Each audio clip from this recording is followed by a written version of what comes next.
नमस्कार, मी आहे Kalyani from Kalyani creation आणि आज आपण पाहणार आहोत काही कॉटन पैठणी।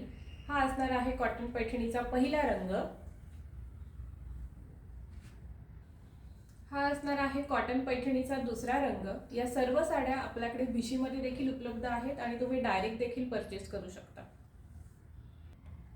हा असणार आहे तिसरा रंग, जो की सुंदर असा गुलाबी रंगाची ही साडी आहे।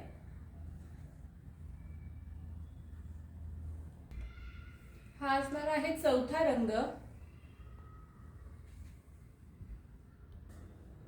हा असणार आहे पाचवा रंग, साडी क्रमांक 5। याला देखील छान असा ट्रेडिशनल पैठणीचा पल्लू आणि ही साडी गुलाबी रंगाची ही साडी आहे। ही असणार आहे साडी क्रमांक 6, जो सुंदर असा हा आकाशी निळा रंग आहे। ही असणार आहे साडी क्रमांक 7, जो सुंदर असा रस्ट कलर किंवा ब्रिक कलर आपण म्हणू शकतो। तो पण ड्युअल टोन मध्ये आहे, त्याच्यामुळे अतिशय सुंदर दिसतो। ही असणार आहे साडी क्रमांक 8, छान असा पेस्टल पर्पल कलर असणार आहे। अतिशय सुंदर आणि डिसेंट दिसतोय। छान अशी ही जरीची बॉर्डर आहे येणार आहे याला, आणि हा असणार आहे साडीचा पदर। सो कसं वाटतंय कलेक्शन नक्की सांगा।